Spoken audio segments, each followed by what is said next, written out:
এখনকার যুগে কিন্তু বহু মানুষ জিনের উপাসনা করে।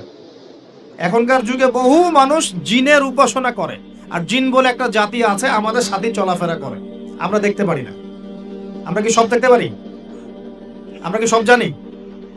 আমরা তো আমাদের আত্মাকেই দেখতে পারি না। আপনাদের পার্বত্য এলাকায় জিনের উপাসনা হয়। এখন বললেন ভাই কেমন করে জানলেন? যত তান্ত্রিক মান্ত্রিক কবিরাজ জাদুকর সব এই পাহাড়ি এলাকায় ঘুরে বেড়াচ্ছে, এবং চোখ কান খোলা রাখলে আপনারাও বুঝতে পারবেন। জিনের উপাসনা করলে অনেক কিছু ভেলকিবাজি দেখানো যায়। জিনকে আল্লাহ পাক কিছু ক্ষমতা দিয়েছেন। জিন অনেক দূর থেকে দেখতে পারে। মনে করেন যে কেউ একজন এখানে বসে আছে, সে দাবি করছে যে সে অলৌকিক ক্ষমতার অধিকারী, অথচ ওর কাছে জিন আছে। কি আছে? জিন। এখন আপনি শুনেছেন যে অমুক জায়গায় অমুক বাবা আছে, সে অনেক বড় ক্ষমতার অধিকারী, তো যাই দেখি ওনার কি ক্ষমতা। এখন আপনি রাস্তায় আসছেন, তার সেই জিন তো আগেই দেখতে পাচ্ছে আপনি আসছেন দূর থেকে, সে আগে খবর দিল আসতেছে মক্কেল, ওই যে মক্কেল আসতেছে। এখন সে বলল যে ওই ব্যক্তির সাথে যে জিন আছে ওর সাথে কানেকশন করো। সবার সাথে একটা জিন আছে না? আছে কি না? একটা করে জিন শয়তান আছে না সবার সাথে? দুইজন ফেরেশতা একজন জিন সবার সাথেই আছে, আছে কি নাই? আপনার জিন জানে আপনার সাথে অতীতে কি হয়েছিল? জানে তো। আপনার জিন আপনার সাথে আছে না শুরু থেকে? তাহলে আপনি 1 মাস আগে কি করেছেন আপনার জিন তো জানে। ও ভবিষ্যৎ জানে না কিন্তু অতীত তো জানে। ও তো ভবিষ্যৎ জানে না কিন্তু অতীতে আপনি কি করেছেন ও তো জানে না? এখন এ ওর সাথে এই কারিনের সাথে যোগাযোগ করছে। এ ওকে বলছে এই তো 1 মাস আগে অমুক মেয়ের পিছনে দৌড়াইছিল, এই 1 মাস আগে অমুক একটা মেয়ের পিছনে দৌড়াইছে, ওই মেয়েকে পাওয়ার খুব চেষ্টা করছে। এ তো 1 মাস আগে ব্যবসায়ী কাজ করছে, এ তো 1 মাস আগে ওই কাজ করছে। এখন আপনি হেডে হেডে আসলেন, এদিকে খবর পাস করা শেষ, এসে বললেন বাবা আপনার কি ক্ষমতা, আমি আপনার ক্ষমতার নিদর্শন দেখতে চাই। সেই বাবা এখন বলছে যে তুই তো সেই ব্যক্তি না, তোর নাম অমুক না? আপনি তো ভেবাচাকা খেয়ে গেলেন। হ্যাঁ তাই তো, আমার নাম তো অমুক। তুই তো 1 মাস আগে এই মেয়ের পিছনে ঘুরছিস না? হ্যাঁ তাই তো, আপনি কেমন করে জানলেন? তুই 1 মাস আগে এই কাজ করছিস না? হ্যাঁ তাই তো, আপনি কেমন করে জানলেন? আপনার তো চোখ একদম আসমান উঠে গেল। বাপরে বাপ, সে তো আমার অতীতের সব বলে দেয়, সে তো আমার অতীতের সব বলে দেয়। তুই অমুক জায়গায় এটা পাপটা করছিস না? তুই এই জায়গাটা লুকায় রাখছিস না? ব্যাস, আপনার মাথা খারাপ। জিনের উপাসনা করে মানুষ অনেকেই। আর জিনরা কি করে, অনেক সময় আসমানের কাছে যায় সংবাদ নেওয়ার জন্য। সূরা মুলক পড়েন, সূরা মুলকের 1ম পৃষ্ঠা পড়েন। আল্লাহ পাক ওদেরকে তাড়ানোর জন্য আসমানের মধ্যে এই উল্কাপিণ্ড নক্ষত্র নিক্ষেপ করেন। রুজুম আল্লিশ শায়াতিন, আল্লাহ বলেছেন এই নক্ষত্রগুলা আমি রুজুম আল্লিশ শায়াতিন, শয়তানদেরকে তাড়ানোর জন্য রেখেছি। সুবহানাল্লাহ। এই পৃথিবীতে অনেক কিছুই ঘটে, আমরা খালি চোখে বুঝতে পারি না। এখন কেউ যদি জিনের উপাসনা করে, জিনকে সন্তুষ্ট করার জন্য এই কুরবানি করে, তাহলে কি শিরক হবে কিনা? সেজদা কার জন্যে? অন্য কারোর জন্য করলে কি হবে? কুরবানি কার জন্যে? অন্য কারোর জন্য করলে কি হবে? কার নামে কসম করতে হয়? যদি অন্য কারো নামে কসম করি, এই যে এখন বাপের নামে কসম, মায়ের নামে কসম করেন কেন? কসম করা যাবে না এভাবে। মান হালাফা বিগাইরি ইসমিল্লাহি ফাকাদ কাফার, কেউ যদি আল্লাহ ছাড়া অন্য কারো নামে কসম করে সে কুফরি করবে। যদি কসম করতেই হয় আপনাকে আল্লাহরই কসম করতে। যদি কসম করতে হয় কার কসম করবেন? আর আল্লাহর কসম করে কি মিথ্যা বলতে পারবেন? মিথ্যা বললে তখন কাফারা দেওয়া লাগবে। আচ্ছা, কাফারা কি? সবচেয়ে সহজ কাফারা হচ্ছে 3টা রোজা রাখা। কয়টা রোজা? 3টা। আসেন সামনে যাই। এখন কসম করব আল্লাহর জন্য। দোয়া করেন কার কাছে? দোয়া কার জন্যে? এখন যদি অন্য কারোর কাছে দোয়া করা শুরু করি, সন্তানকে দিবে, অন্য কারো কাছে চাওয়া শুরু করি। মনে করেন আপনার রোগ ব্যাধি দেওয়ার ভালো করার মালিককে যদি এখন আপনি একটা আংটি পরে মনে করেন এই আংটি আপনার রোগ ভালো করবে, কি হবে? শিরক হবে কি না? এরকম অগণিত কাজের শিরক আমরা করছি। আল্লাহ পাক আমাদের শিরক থেকে বাঁচান। ভবিষ্যতের মালিককে, সময়ের মালিককে, ভবিষ্যৎ কে জানে? রাস্তায় টিয়া পাখি দেখে ভাগ্য পরীক্ষা করছে, ও কি ভবিষ্যৎ বলতে পারবে? কিন্তু ওখানে গিয়ে হাত দেখান, শিরক হবে না? রাশিফল দেখা যায়, রাশিফল কি? রাশিফল আজকে তোমার দিনটা কেমন যাবে, কালকে তোমার দিনটা কেমন যাবে, আছে না? তো এগুলো বিশ্বাস করলে কি হবে? এরকম পদে পদে শিরকে নিমজ্জিত আছে। এগুলো তো গেল আমলগত শিরক, আরো অনেক শিরক আছে। আমাদের কথার মধ্যেও শিরক হয়। কিসের মধ্যে? কথার মতো যেমন আমরা বলি ডাক্তার ভালো ছিল, না হলে রোগীকে বাঁচানো যেত না, বলি কি না? অনেকে বলি না, শিরক হবে। কেউ যদি বলে যে ড্রাইভারটা ভালো ছিল, না হলে গাড়ি নির্ঘাত অ্যাক্সিডেন্ট করত, কি হলো কথায়? আরেকটা বিষয় আছে, আমরা অনেক সময় ইবাদত করি মানুষকে দেখানোর জন্য, সবাই বড় দানবীর বলবে, আমাকে নামাজি বলবে, এটাও কি? এটাও সে কথার মধ্যে আর অনেক শিরক করি। সার্বভৌম ক্ষমতার মালিককে, তাবারাকাল্লাযী বিয়াদিহিল মুলক, সার্বভৌম ক্ষমতার মালিককে। আর আমরা যদি মনে করি আমরাই সার্বভৌম ক্ষমতার মালিক, কি হবে? শিরক হবে না? এরকম প্রচুর শিরকে আমরা নিমজ্জিত আছি। সবচেয়ে বড় যে শিরকটা এখনকার বিশ্বে চলছে সেটা হলো আল্লাহ পাকের হালালকে আমরা হারাম করে নিচ্ছি, আল্লাহর হারামকে হালাল করে নিচ্ছি। করছে কি না? বুঝতে পারছেন না মনে হয়। মাদক দ্রব্য কি হালাল না হারাম? আমরা অনেক সময় হালাল করে নিয়েছি, তাই নাই? জেনা হারাম না হালাল? আমরা এখন জেনাকে প্রমোট করছি, উস্কে দিচ্ছি। সমকামিতা হালাল না হারাম? এই সমকামিতার ব্যাধি ছড়িয়ে পড়েছে এখন সমাজের রন্ধ্রে রন্ধ্রে, পড়েছে না? এদেরকে আল্লাহ পাক এমন শাস্তি দিবেন যে শাস্তি আল্লাহ পাক কুল কায়নাতে কাউকে দেন নাই। কেমন শাস্তি দিবেন? কওমে লূতকে আল্লাহ রাব্বুল আলামিন মাটি থেকে উপরে উঠিয়ে আকাশ থেকে পাথর বর্ষণ করে থেতলে দিয়ে আবার মাটিতে দাফন করে দিয়েছে কওমে লূতকে। আল্লাহু আকবার। এই শাস্তি অপেক্ষা করছে এদের জন্য। সুদ হালাল না হারাম? আমরা কি এটাকে জায়েজ করে নিচ্ছি কিনা, খাচ্ছি কিনা? এই বিশ্বের সবচেয়ে বড় একটা সমস্যা চলছে, আল্লাহ পাকের হারামকে আমরা হালাল করছি, হালালকে হারাম করে নিচ্ছি, এটাও শিরক। এখন আল্লাহ পাক যে বলছেন সবাইকে মাফ করে দিবেন, আল্লাহ পাক শিরক যে করে তাকে মাফ করবেন না। এখন বলেন কত % মানুষ মাফ পাবে? এই পাপগুলো কত মানুষ করছে? সবাই করছে না? মোটামুটি সবাই মোটামুটি শিরক করছে। আমরা আল্লাহ পাক আমরা সবাইকে শিরকের পাপ থেকে বাঁচিয়ে রাখুন না। এর পাশে একটা শিরক আছে রিয়া বা গোপন শিরক, লোক দেখানো আমল, এটাও গোপন শিরক। আর এক শ্রেণী, আচ্ছা এখানে একটা কথা বলে রাখি, এই শিরকগুলো থেকে বেঁচে থাকলে কি হবে? শিরক থেকে বেঁচে থাকলে আপনার আমলনামায় যদি আসমান জমিন সমান গোনাও থাকে, আল্লাহ পাক সমস্ত গোনা মাফ করে দিবেন ইনশাআল্লাহ। মনে করেন একজন ব্যক্তির আমলনামায় জেনা, সুদ, ঘুষ, হাবি জাবি দুনিয়ার পাপ দিয়ে ভর্তি, কিন্তু কোনো একটা কারণে বা কোনো একভাবে তার আমলনামায় শিরকের কোনো গোনা নাই, শিরক করে নাই, ইনশাআল্লাহু তাআলা কোনো না কোনো ওসিলায় হলেও আল্লাহ পাক তাকে কিয়ামতের মাঠে মাফ করে দিবেন ইনশাআল্লাহ। একটা হাদিস বললেই যথেষ্ট হবে, তারপরে সামনে যাব। রাসূল সাল্লাল্লাহু আলাইহি ওয়াসাল্লামকে আল্লাহ পাক মেরাজের রাতে ওয়াদা করেছেন। কোন রাতে ভাই? মেরাজের রাতে ওয়াদা করেছেন যে হে মুহাম্মদ সাল্লাল্লাহু আলাইহি ওয়াসাল্লাম, তোমার উম্মতের মধ্যে যে কোনো ব্যক্তি যত বড়ই পাপ করুক না কেন, আসমান জমিনের সমানও যদি পাপ করে আমার সামনে দাঁড়ায়, কিন্তু তার আমলনামায় শিরকের পাপ নাই, আমি আল্লাহ তার সামনে আসমান জমিন সমান ক্ষমা নিয়ে হাজির হব ইনশাআল্লাহ। মানে সে মাফ পেয়ে যাবে। অতএব শিরক মুক্ত আমল করতে পারলে ইনশাআল্লাহ এই নিসফু মিনা শাবান, লাইলাতুন নিসফি মিনা শাবান, এই শবে বরাত যেটা আপনারা বলছেন, এই রাতে আল্লাহ পাকের ক্ষমা আমরা পেয়ে যাব ইনশাআল্লাহ। শিরক হবে। কেউ যদি বলে যে ড্রাইভারটা ভালো ছিল, না হলে গাড়ি নির্ঘাত অ্যাক্সিডেন্ট করত, কি হলো কথায়? আরেকটা বিষয় আছে, আমরা অনেক সময় ইবাদত করি মানুষকে দেখানোর জন্য, সবাই বড় দানবীর বলবে, আমাকে নামাজি বলবে, এটাও কি? এটাও সে কথার মধ্যে আর অনেক শিরক করি। সার্বভৌম ক্ষমতার মালিককে, তাবারাকাল্লাযী বিয়াদিহিল মুলক, সার্বভৌম ক্ষমতার মালিককে। আর আমরা যদি মনে করি আমরাই সার্বভৌম ক্ষমতার মালিক, কি হবে? শিরক হবে না? এরকম প্রচুর শিরকে আমরা নিমজ্জিত আছি। সবচেয়ে বড় যে শিরকটা এখনকার বিশ্বে চলছে সেটা হলো আল্লাহ পাকের হালালকে আমরা হারাম করে নিচ্ছি, আল্লাহর হারামকে হালাল করে নিচ্ছি। করছে কি না? বুঝতে পারছেন না মনে হয়। মাদক দ্রব্য কি হালাল না হারাম? আমরা অনেক সময় হালাল করে নিয়েছি, তাই নাই? জেনা হারাম না হালাল? আমরা এখন জেনাকে প্রমোট করছি, উস্কে দিচ্ছি। সমকামিতা হালাল না হারাম? এই সমকামিতার ব্যাধি ছড়িয়ে পড়েছে এখন সমাজের রন্ধ্রে রন্ধ্রে, পড়েছে না? এদেরকে আল্লাহ পাক এমন শাস্তি দিবেন যে শাস্তি আল্লাহ পাক কুল কায়নাতে কাউকে দেন নাই। কেমন শাস্তি দিবেন? কওমে লূতকে আল্লাহ রাব্বুল আলামিন মাটি থেকে উপরে উঠিয়ে আকাশ থেকে পাথর বর্ষণ করে থেতলে দিয়ে আবার মাটিতে দাফন করে দিয়েছে কওমে লূতকে। আল্লাহু আকবার। এই শাস্তি অপেক্ষা করছে এদের জন্য। সুদ হালাল না হারাম? আমরা কি এটাকে জায়েজ করে নিচ্ছি কিনা, খাচ্ছি কিনা?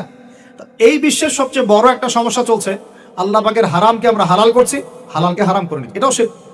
এখন আল্লাহ পাক যে বলছেন সবাইকে মাফ করে দিবেন, আল্লাহ পাক শিরক যে করে তাকে মাফ করবেন না। এখন বলেন কত % মানুষ মাফ পাবে?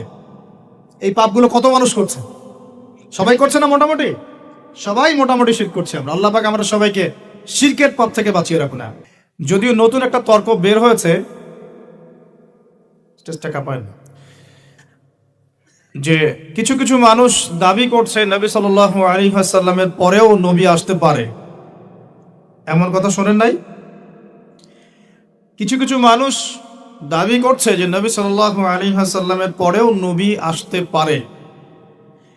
এবং এই তো কয়েকদিন আগেই পঞ্চগড়ে যে একটা ঘটনা ঘটে গেল, মির্জা গোলাম আহমেদ কাদিয়ানি গ্রুপের সাথে মুসলিমদের একটা সংঘর্ষ হয়ে গেল। তো তারা দাবি করে যে সেই ব্যক্তি হচ্ছেন মাহদি, সেই ব্যক্তি হচ্ছেন ঈসা, এবং সেই ব্যক্তি হচ্ছেন নবী। নাউযুবিল্লাহ। ওই আলোচনা আমি পরে আসছি। কিছু কিছু ক্ষেত্রে নবী সাল্লাল্লাহু আলাইহি ওয়াসাল্লামের পরেও মানুষ নবুয়ত দাবি করেছে, কিন্তু আমরা তো বিশ্বাস করি যে আমাদের সর্বশেষ নবীকে বলেন মুহাম্মদুর রাসূলুল্লাহ সাল্লাল্লাহু আলাইহি ওয়াসাল্লাম। কোনো সন্দেহ আছে আপনার মধ্যে? তবে নবীজি ভবিষ্যৎবাণী করে গিয়েছেন, শেষ জামানার হাদিসগুলোর মধ্যে তিনি বলে গিয়েছেন যে আমার মৃত্যুর পরে কোনো নবী নেই, তবে 30 জন মিথ্যাবাদী নবী নবুয়ত দাবি করবে আমি মারা যাওয়ার পরে। কতজন? 30 জন। তার মধ্যে তিনি বলেছেন 4 জন হবে মহিলা। কয়জন মহিলা? এদের সংখ্যা মোটামুটি শেষ। মহিলারা, কিছু মহিলা নবুয়ত দাবি করেছিলেন নবী সাল্লাল্লাহু আলাইহি ওয়াসাল্লামের ইন্তেকালের পরে। এই সংখ্যাটা মোটামুটি শেষের দিকে। তো এই মিথ্যা নবুয়তের দাবিদারদের মধ্যে এই ভারতীয় উপমহাদেশ থেকেও একজন দাবি করেছিল যে সে হচ্ছে মাহদি, সেই ঈসা এবং সেই মুহাম্মদ সাল্লাল্লাহু আলাইহি ওয়াসাল্লামের পর আধ্যাত্মিক নবী। নাউযুবিল্লাহ। যদি নবী সাল্লাল্লাহু আলাইহি ওয়াসাল্লামের পর কেউ নবী হতে পারে, তাহলে তার কাছে আরেকটা আসমানি কিতাব আসতে হবে কিনা? কথা বোঝেন ভালো করে। নবী এবং রাসূল আল্লাহ পাক যখন পাঠান তাদের কাছে ওহী করেন না? নবী হয় মানুষ কখন? একটা মানুষ সমাজে চলাফেরা করছে 8-10টা মানুষের মতোই। আইয়ামে জাহিলিয়াতে নবী সাল্লাল্লাহু আলাইহি ওয়াসাল্লাম এই আবু জেহেল, আবু লাহাব, উতবা, সাইবা এদের এই সমাজের মধ্যেই তিনি বসবাস করছেন। সমাজের অরাজকতা তার কাছে ভালো লাগে না, সমাজটা নোংরা, দূষিত, তিনি একাকী থাকতে পছন্দ করেন। একদিন হেরা গুহায় আল্লাহ রাব্বুল আলামিন তার কাছে পাঠালেন জিবরাইল আলাইহিস সালামকে ওহী নিয়ে। কি নিয়ে? সূরা আলাকের প্রথম 5টা আয়াত নাজিল করা হলো, ইকরা বিসমি রাব্বিকাল্লাযী খালাক, খালাকাল ইনসানা মিন আলাক, ইকরা ওয়া রাব্বুকাল আকরাম, আল্লাযী আল্লামা বিল কলম, আল্লামাল ইনসানা মা লাম ইয়া'লাম। এই যে আয়াতগুলো নাজিল হলো, এখন নবী সাল্লাল্লাহু আলাইহি ওয়াসাল্লামের কাছে নবুয়ত আসলো। তো নবুয়ত আসতে হলে কি শর্ত? নবুয়ত আসতে হলে আল্লাহর পক্ষ থেকে আসমানি কিতাব আসতে হবে। কথা ঠিক আছে কিনা? কথা ঠিক কিনা? নবুয়ত পেতে হলে আল্লাহর পক্ষ থেকে আসমানি কিতাব তো লাগবে। যেমন তাওরাত কার উপর নাজিল হয়েছিল? নবী মুসা আলাইহিস সালামের উপর। বলেন কার উপরে?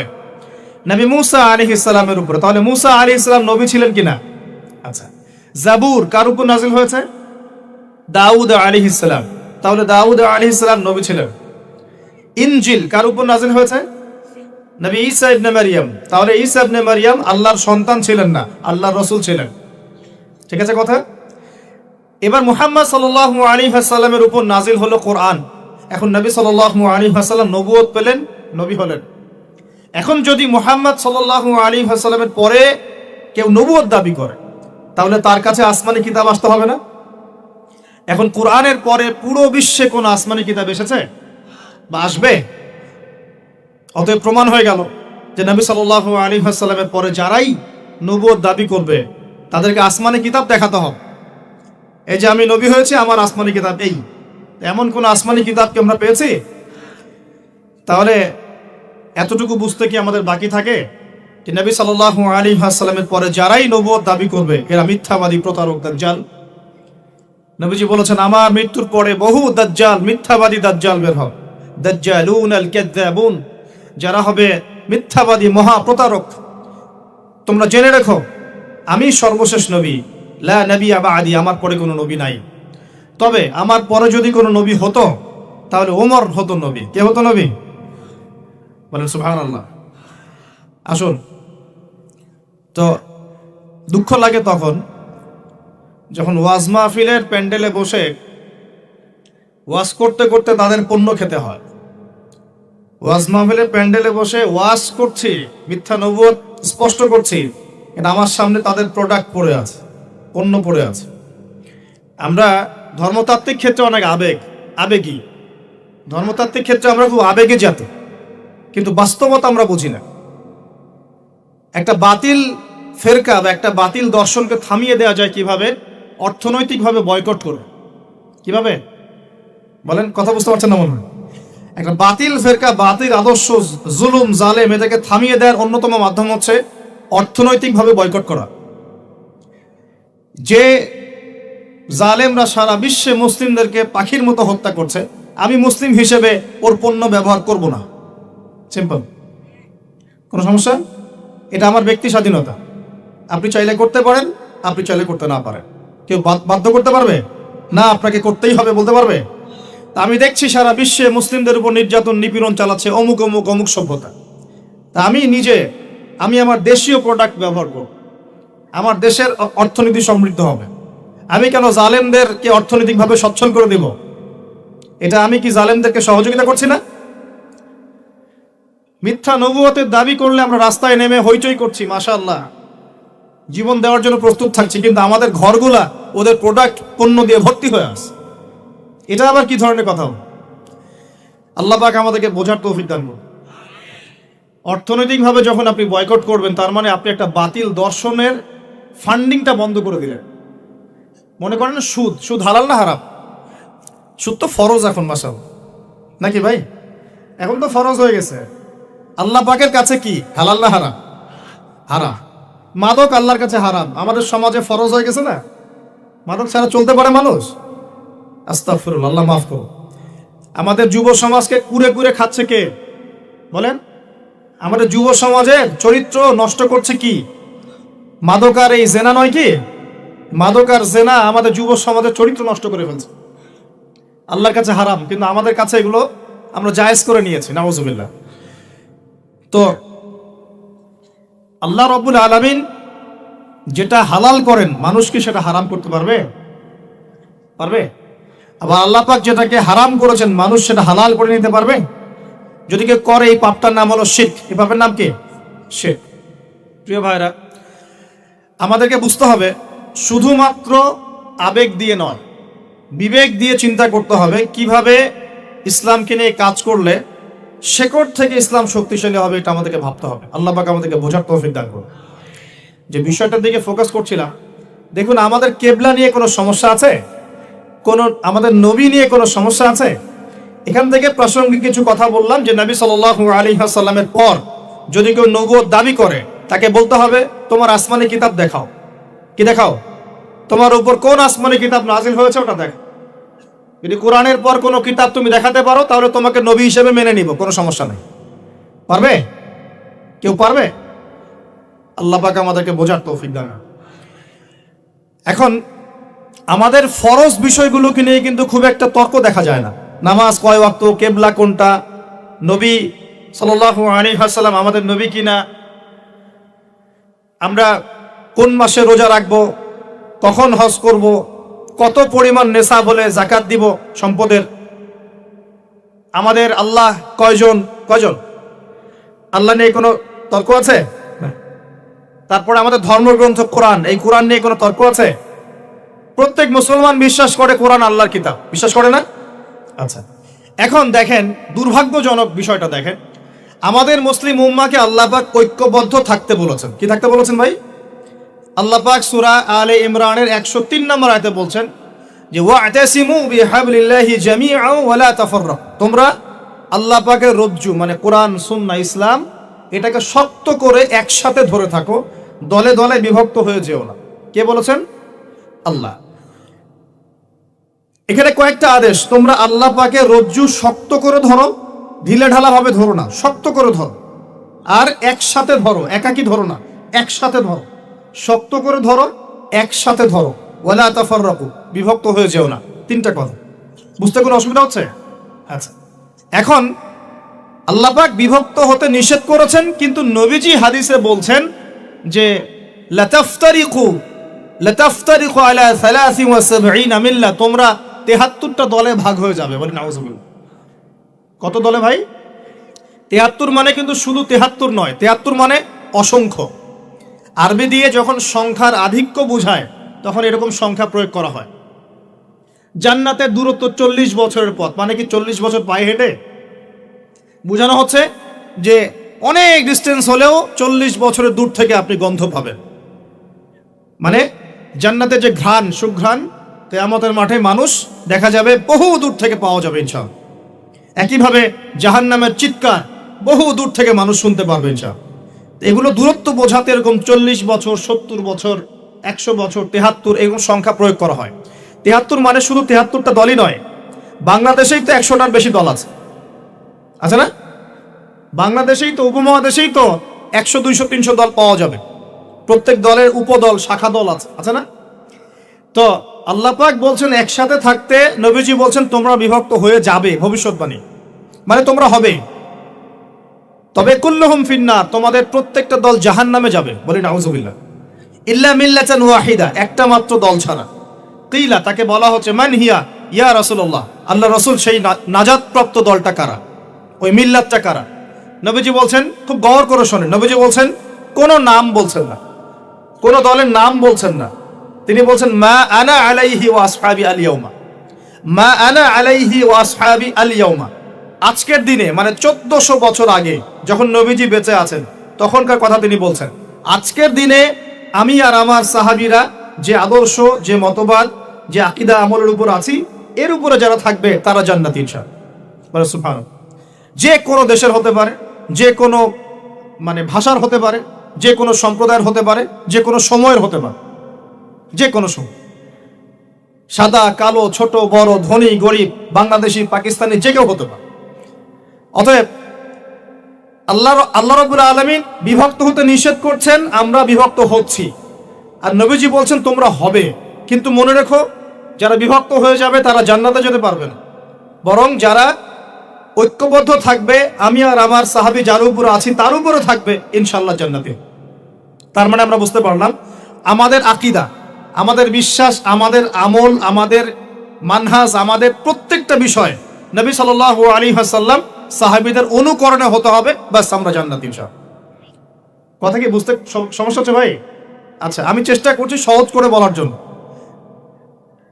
এবার আসেন, যেখান থেকে এই জায়গায় আসলাম, আমরা আমাদের ফরজ বিষয়গুলোকে নিয়ে তর্ক করি না। নামাজ 5 ওয়াক্ত কেউ তর্ক করে না, করে? এশার নামাজ 4 রাকাত পড়েছেন, কেউ তর্ক করেছে? রমজান মাসে রোজা রাখবো, কেউ তর্ক করবে? আমাদের কেবলা নিয়ে কেউ তর্ক করে? আল্লাহ একজন, এই নিয়ে বিষয় নিয়ে কেউ তর্ক করে? নবী একজন, কেউ তর্ক করে?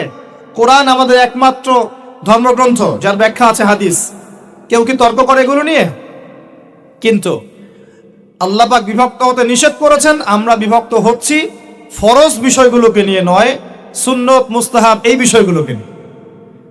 আমার কথা বুঝতে পারছেন কি? আমরা বিভক্ত হচ্ছি ছোটখাটো কিছু মুস্তাহাব বিষয়গুলোকে। আমি ছোটখাটো বলছি, ফরজের তুলনায় তো ছোট নাকি?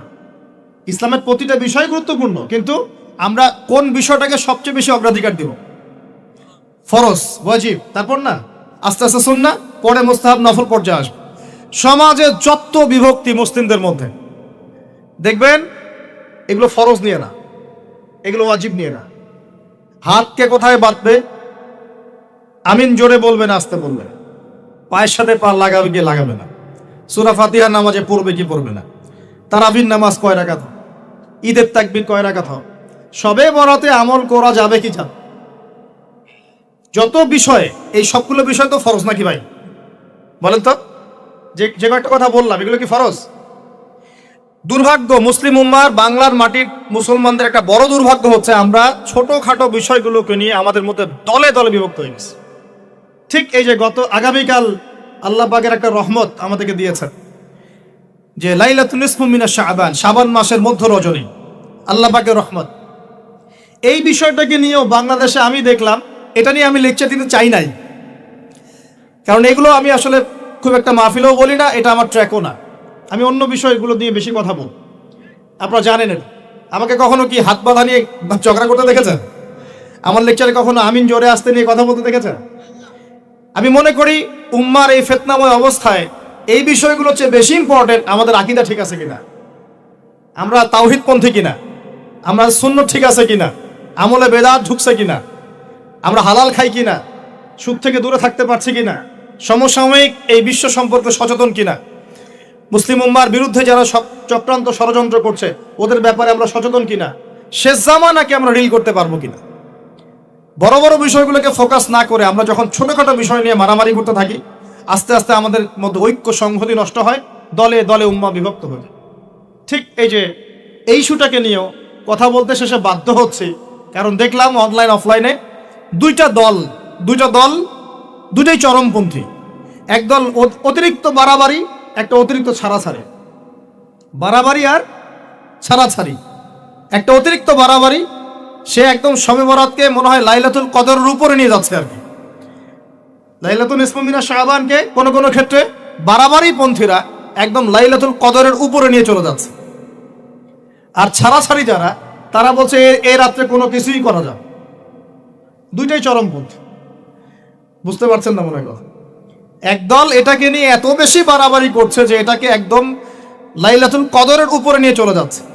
আরেক দল দেখা যাচ্ছে এটাকে এমনভাবে পরিত্যাগ করছে না, এই যে কিছুই করা যাবে না, কোনো ফজিলতি না। এখন আসলে মধ্যম পন্থা কি, মাঝখানে আমরা কি করব তাও জানার দরকার আছে কি নাই?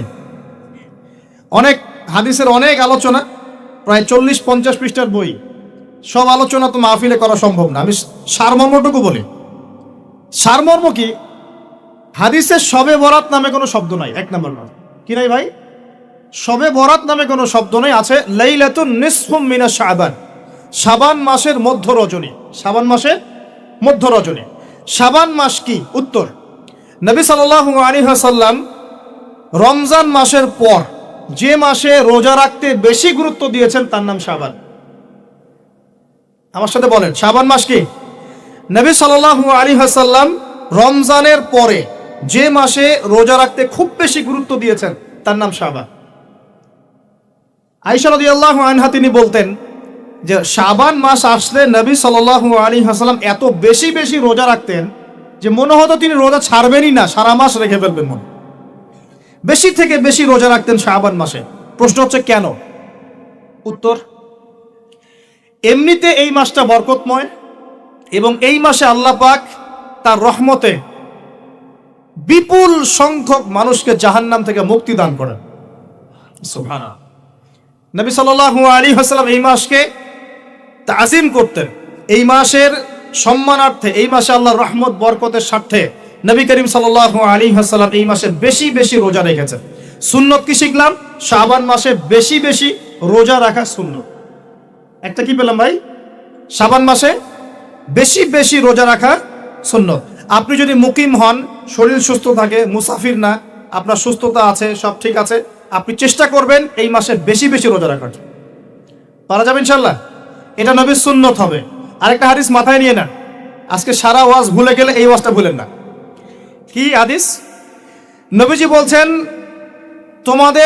তোমাদের সামনে, হে আমার সাহাবীরা, তোমাদের সামনে এমন একটা যুগ আসছে, ওই যুগে আমার সুন্নতকে ধরে রাখাটা হাতের মধ্যে আগুন ধরে রাখার মতো হবে।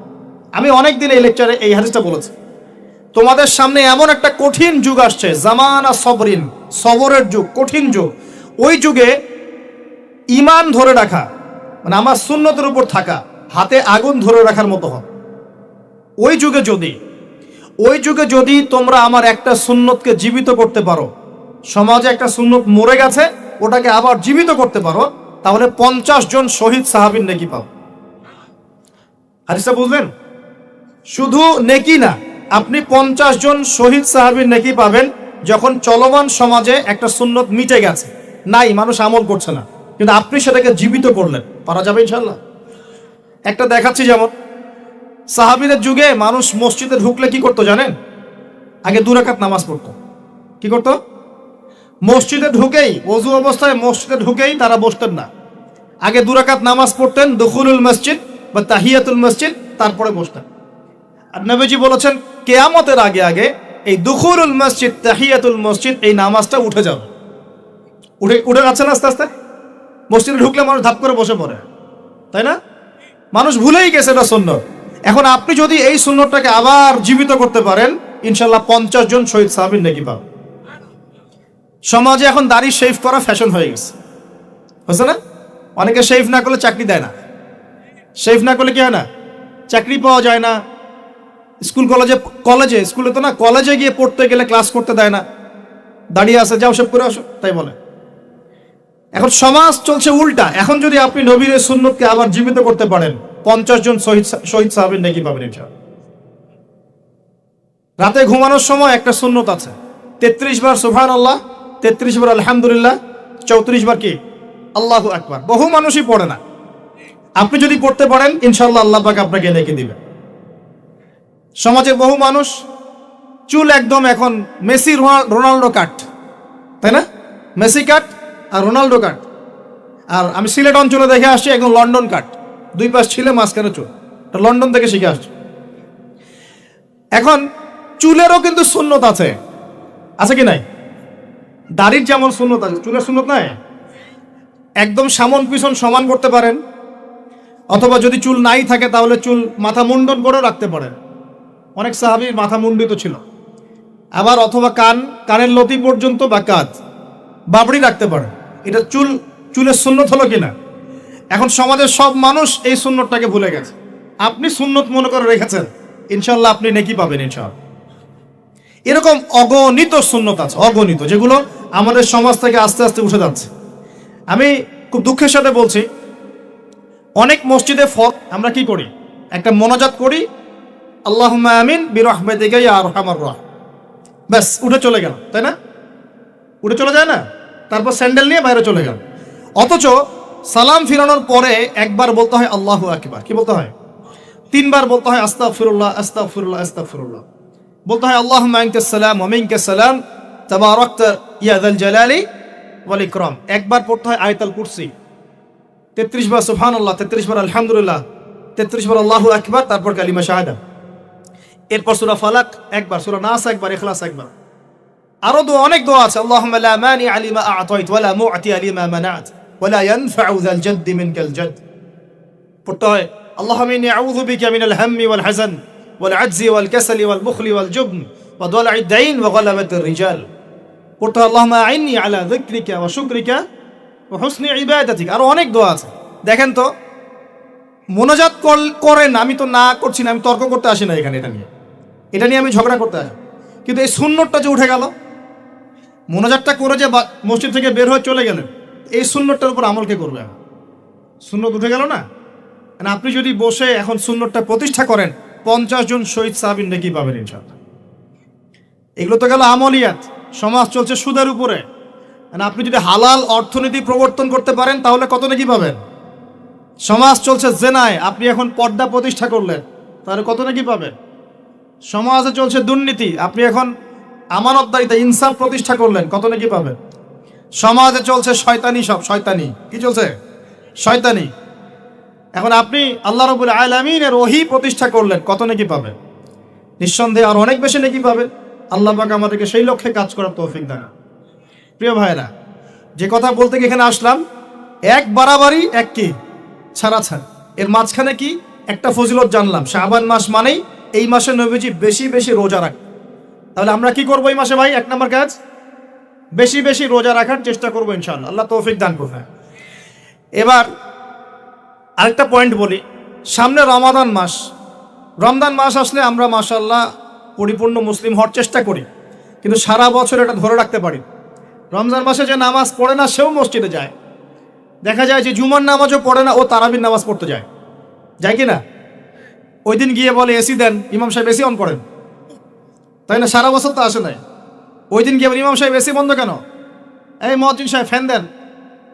তখন ওখানে গিয়ে মানে কি বলবো, হ্যাঁ, মাতব্বরি করে আর কি। যাক, তারপরেও যে মসজিদে আসছে, আমরা দোয়া করি আল্লাহ হেদায়েত দান করো। আমরা তো কাউকে পিছনে ফিরাই দিব না, দিব? এখন রমজান মাস আসলে আমরা মাশাআল্লাহ রোজা রাখি, মানুষকে ইফতার করাই, দান সদকা করি, আমরা যাকাত দেই, তারাবি পড়ি, কোরআন তেলাওয়াত করি, আমরা মাশাআল্লাহ অনেক আমল করি। এই আমলগুলো কি একবারে ধাপাস করে ধরে ফেলা সম্ভব? না একটা আস্তে আস্তে ট্রেনিং প্রসেস লাগে। একটা ফ্যান চালু করলে ফ্যানটা কি শুরুতেই ধাপাস করে ঘুরতে শুরু করবে, নাকি আস্তে স্লোলি সে মোমেন্টাম ধরবে? কোনটা? আস্তে আস্তে সে গতি পাবে না, ধীরে ধীরে গতি পাবে। ঠিক শাবান মাসে এত বেশি রোজা রাখা, ইবাদত করার অর্থ কি? যাতে রমজান মাসে আপনি পরিপূর্ণ ইবাদত করতে পারেন। বুঝতে পারছেন কথা? রমজানে গিয়ে তো শুরুতেই সব ইবাদত ধরে ফেলা সম্ভব হবে না। মনে করেন আগামীকাল পহেলা রমাজান, আজকে থেকে আপনি সব ইবাদত একসাথে করতে পারবেন? তখন কি আপনি বেগ পেতে হবে। কিন্তু একটা মাস আগে থেকে যদি ট্রেনিং নেন, ইনশাল্লাহ রমজান মাসে ইজি হয়ে যাবে। এটা একটা কারণ নবী সাল্লাল্লাহু আলাইহি ওয়াসাল্লাম শাবান মাসে বেশি বেশি রোজা রাখতেন, আমল করতেন। আল্লাহ পাক আমাদের সবাইকে শাবান মাসে বেশি বেশি আমল করার তৌফিক দান, যাতে রমজান মাসে গিয়ে আমরা সুবিধা পাই, রমজান মাসের হকটা আদায় করতে পারি। এবার এই মাসে নবী সাল্লাল্লাহু আলাইহি ওয়াসাল্লাম কি বলেছেন একটা হাদিস থেকে আগে বুঝি। এই হাদিসটা সহ অনেক হাদিসে এই একই রকম কথা এসেছে এবং এই হাদিসটা বিশুদ্ধ। এটাকে অস্বীকার করলে হাদিস অস্বীকারী হয়ে যাবে। বাড়াবাড়ি গ্রুপ, ছাড়াছাড়ি গ্রুপ, উভয়ের জন্যই নসিহত। নবী সাল্লাল্লাহু আলাইহি ওয়াসাল্লাম বলেছেন, ইন্নাল্লাহ তাআলা, নিশ্চয় আল্লাহ রাব্বুল আলামিন, লা ইয়াত্তালিউ ফি লাইলাতিন নিসফি মিনাশ শাবান, শাবান মাসের মধ্য রজনীতে আল্লাহ রাব্বুল আলামিন তার রহমতের দৃষ্টি প্রশস্ত করেন। সুবহানাল্লাহ। আল্লাহ পাক শবে বরাত মানে আমরা যেটা বুঝি প্রচলিত অর্থে, লাইলাতুন নিসফি মিনাশ শাবান, শাবান মাসের মধ্য রজনী, যে 15 শাবানের এই যে রজনী, এই রাতে আল্লাহ রাব্বুল আলামিন তার সৃষ্টির দিকে তার রহমতের দৃষ্টিটা প্রশস্ত করে দেখেন, প্রশস্ত করেন। এবং ওয়াগফিরু লিজামিই খালকিহি, আল্লাহ পাক তার সমস্ত সৃষ্টিকে মাফ করে দেন। আল্লাহ পাক কি করেন? তার সমস্ত সৃষ্টিকে কি করেন? মাফ করে দেন। কথাটা ভালো করে বোঝেন। আল্লাহ পাক তার সমস্ত সৃষ্টিকে মাফ করে দেন, ইল্লা, তাদেরকে ব্যতীত। এক, ইল্লা লিমুশরিকিন, এক নাম্বার যে ব্যক্তি মুশরিক, যে শিরক করে আল্লাহর সাথে, যে আল্লাহর সাথে শিরক করে। আর দুই, মুশাহিনিন, যে ব্যক্তি অন্তরে মানুষের সাথে বিদ্বেষ পোষণ, হিংসা বিদ্বেষ মনে আছে এরকম ব্যক্তি, এবং মনের মধ্যে শিরক আছে, শিরকি আকীদা, মুশরিক, এই দুই শ্রেণীর মানুষ ছাড়া আল্লাহ পাক সমস্ত মানুষকে মাফ করে দেন বলে। সুবহানাল্লাহ। তাহলে এই রাতের ফজিলত প্রমাণ হলো কিনা? রাতের ফজিলতটা প্রমাণ হলো কিনা? আচ্ছা, এখন এর ব্যাকআপ আরো অনেকগুলো হাদিস আছে। ওই সবগুলো হাদিসকে একত্রিত করলে এমনই কনক্লুশন আসে। এছাড়াও আরো কিছু দুর্বল হাদিস আছে, এগুলো দুর্বল, সনদগতভাবে অন্যান্যভাবে দুর্বল। ওখানে আরো কিছু পয়েন্ট পাওয়া যায় যে আর কাকে কাকে আল্লাহ পাক মাফ করেন না। সবাইকে তো মাফ করেন, আর কাকে কাকে করেন না। এই হাদিসে দুটো পেয়েছি, এটা একদম অকাট্য। এটা হলো মুশরিক, আল্লাহ পাক মাফ করেন না। দুই, যে অন্তরে হিংসা বিদ্বেষ পোষণ করে, হিংসা বিদ্বেষ আছে, এদেরকে আল্লাহ মাফ করেন না। আরো কিছু দুর্বল বর্ণনা থেকে পাওয়া যায়, এটা দুর্বল বর্ণনা, কিন্তু জেনে রাখতে তো সমস্যা নাই। সমস্যা আছে? আর পাপ তো পাপি, দুর্বল হাদিসে আসুক আর কঠিন হাদিসে আসুক, পাপ তো পাপি নাকি? পাপ ছাড়তে কোনো সমস্যা আছে? তো তৃতীয় এক শ্রেণীর নাম পাওয়া যায়, যারা হচ্ছে আত্মহননকারী, নিজেরা নিজেদেরকে আত্মহত্যা করেছে, এদেরকে আল্লাহ মাফ করেন। আত্মহনন বোঝেন কিনা? আত্মহত্যা যারা করে, আত্মহনন, এটা একটা শ্রেণী পাওয়া যায়। 4 নম্বর একটা পাওয়া যায়, আত্মীয়তার সম্পর্ক ছিন্নকারী, আত্মীয়তার সম্পর্ক ছিন্নকারী। 5 নম্বর একটা পাওয়া যায়, সেটা হলো মাদক দ্রব্য সেবনকারী। মাদক দ্রব্য সেবনকারী, যুবকরা খুব ভালো করে শোনো এগুলো। মাদক দ্রব্য সেবনকারী আল্লাহ সবাইকে মাফ করেন, মাফ করছেন না। আরেকটা পাওয়া যায়, সেটা হলো যারা জেনার পাপে লিপ্ত আছে। কিসের পাপে ভাই? জেনার পাপ। এরকম আর কিছু ব্যাকআপ পাওয়া যায়, কিন্তু এগুলোর বর্ণনা দুর্বল। বর্ণনা কি? দুর্বল। কিন্তু পাপ তো পাপই নাকি? এই পাপগুলো তো পাপ, এই পাপগুলো করলে কি আল্লাহ খুশি হন? অকাট্য সহি থেকে পাওয়া যায় এই দুইটা, মুশরিক এবং মুশাহিদ, যারা শিরক করে, অন্তরে বিদ্বেষ পোষণ করে, আল্লাহ পাক এদেরকে মাফ করেন। এখন আগে জানি শিরক থেকে কিভাবে বাঁচবো, শিরক কি এবং কেন, তারপরে জানবো হিংসা বিদ্বেষ, তারপরে আমরা যাব এই রাত্রে আমরা কি করতে পারি। মনে রাখবেন, আমল করতে হবে 3টা বিষয় খেয়াল রেখে। কয়টা বিষয় ভাই? আমল করতে হবে তিনটা বিষয় খেয়াল রেখে। এক, আমল করতে হবে একমাত্র আল্লাহ পাকের সন্তুষ্টির জন্য। এক নম্বর কি বলেন? এক আল্লাহর সন্তুষ্টির জন্য, কারো সন্তুষ্টির জন্য না, কারো জন্য না, শুধু কার জন্য? দলিল হচ্ছে ইন্নাস সালাতি ওয়া নুসুকি ওয়া মাহইয়ায়া ওয়া মামাতি লিল্লাহি রাব্বিল আলামিন ফাসাল্লি লিরাব্বিকা ওয়ানহার। দুই, আমল হতে হবে একমাত্র নবী সাল্লাল্লাহু আলাইহি ওয়াসাল্লামের সুন্নত মোতাবেক। কার সুন্নত মোতাবেক? নবী এবং সাহাবীদের সুন্নতের সাথে মেলে না সেই আমল করা যাবে না। নবী এবং সাহাবীদের সুন্নতের সাথে মেলে না সেই আমল করা যাবে না। তিন নাম্বার, আমলটা যত সুন্দরী মনে হোক, আমলটা যত সুন্দরী মনে হোক আর যত মানুষই করুক, যত মজাদার মনে হোক না কেন, নবী করেন নাই, সাহাবীদের থেকে প্রমাণ নাই, আমল করবো না। করলে বেদাত হয়ে যাবে। কি হবে? বেদাত হয়ে যাবে। আর তিন নাম্বার হচ্ছে আমলগুলো করার আগে অবশ্যই আপনার রিজিকটাকে হালাল করতে হবে। কি করতে ভাই? ব্যাস এই তিনটা শর্ত পূরণ করে আমল করলে ইনশাআল্লাহ তাআলা আমরা জান্নাতে যাবো ইনশাআল্লাহ। আমরা আশাবাদী আল্লাহ পাক আমাদেরকে জান্নাত দিবেন ইনশাআল্লাহ। আল্লাহ পাক এক রাতে রহম করে সমস্ত মাখলুক সৃষ্টিকে মাফ করে দিচ্ছেন, শুধু শিরক এবং হিংসা বিদ্বেষ পোষণকারীকে মাফ করছেন না। বুঝতে হবে এই পাপ দুটো কত কঠিন। এবার আসেন প্রথমে একটু শিরক নিয়ে কথা বলি, তারপরে মুশাহিন নিয়ে কথা। ধৈর্য ধরবেন তো নাকি? দেরি হচ্ছে? সবর করেন। এখন প্রথমে জানি শিরক কি এবং কেন। শিরক হচ্ছে এমন একটা পাপ যেই পাপ আমল নামায় থাকলে পরে বিনা তওবায় যদি সেই ব্যক্তি মারা যায় আল্লাহ পাক তাকে মাফ করবেন না। ভালো করে শোনেন, শিরক এমন একটা পাপ যে পাপ যদি আমল নামায় থেকে যায়, বিনা তওবায় সে মারা যায়, শিরকের পাপ নিয়ে আল্লাহর সামনে দাঁড়ায়, আল্লাহ তাকে মাফ করবেন না। দলিল সূরা নিসা, আল্লাহ পাক বলছেন ইন্নাল্লাহা লা ইয়াগফিরু আন ইউশরাকা বিহি ওয়া ইয়াগফিরু মা দুনা যালিকা লিমান ইয়াশা। আল্লাহ পাক তার সাথে শিরকের গুনাহ মাফ করবেন না, এছাড়া যে কোনো গুনাহ যাকে ইচ্ছা মাফ করবেন। বুঝাচ্ছি, মনে করেন একজন ব্যক্তি জিনা করেছে, কথা নাউযুবিল্লাহ, একজন ব্যক্তি জিনা করেছে বা মিথ্যা কথা বলেছে বা ধরেন মদ খেয়েছে ইত্যাদি। এখন সে তওবা করলে তো মাফ পেতই, তওবা করলে মাফ হতো না? তওবা করলে মাফ তো পেতই। মনে করেন তওবা না করেই মারা গেছে, আল্লাহ পাক চাইলে কিয়ামতের মাঠে এই পাপও বিনা তওবাতেই মাফ করতে পারেন। কথা বুঝতে পারেন? বুঝতে পারছেন না? মনে করেন একজন ব্যক্তি মদ খেয়েছে, জিনা করেছে ইত্যাদি, সে তওবা করার ফুরসত পায় নাই, বিনা তওবায় মারা গেছে। আল্লাহ পাক চাইলে কিয়ামতের মাঠে তওবা না করা সত্ত্বেও আল্লাহ পাক তাকে মাফ করতে পারে। কিন্তু একজন ব্যক্তি শিরকের পাপ করেছে, তওবা না করে মারা গেছে, আল্লাহ পাক কিয়ামতের মাঠে শিরকের পাপ মাফ করবেন। আমি কি বুঝতে পারছি? অন্য পাপের কারণে আল্লাহ রাব্বুল আলামিন শাস্তি দিয়ে হোক, কোনো একটা ভাবে হোক, নবীর সুপারিশের মাধ্যমে হোক, তাকে জাহান্নামে গেলেও সেখান থেকে বের করে জান্নাতে দিবেন ইনশাআল্লাহ। কিন্তু শিরকের পাপ যার আমল নামায় থাকবে তার উপর জান্নাতকে হারাম করে দেওয়া হয়েছে। বলেন নাউযুবিল্লাহ। সূরা মাইদায় দলিল আছে, শিরকের পাপ যার আমল নামায় আছে তার জন্য জান্নাতকে হারাম করে দেওয়া হয়েছে। শিরক মানে অংশীদার সাব্যস্ত করা, আল্লাহ পাকের সাথে কাউকে সমকক্ষ করা। শিরক কত প্রকার হয়? উত্তর 3 প্রকার। কয় প্রকার ভাই? বিশ্বাসে শিরক হয়, মানে আকীদায় শিরক হয়, আমলে শিরক হয়, মানে কাজে শিরক হয়, কথা বা লিসানে শিরক হয়। মনে থাকবে? 1 নাম্বার কিসে শিরক হয়? বলেন আমার সাথে। বিশ্বাসে শিরক হয়, আকীদায় শিরক হয়। 2 নাম্বার আমলে শিরক হয়, কাজে শিরক হয়। 3 নাম্বার কথায় শিরক হয়। কয়েকটা এক্সাম্পল দিয়ে বুঝতে পারবেন। একজন ব্যক্তি মনে করেন বিশ্বাস করে যে আল্লাহ বলতে কেউ নাই, কি হবে এটা? বলেন শিরক। একজন ব্যক্তি মনে করেন বিশ্বাস করে যে আল্লাহ আছে, আরো ইলাহ আছে, তাহলে কি হবে?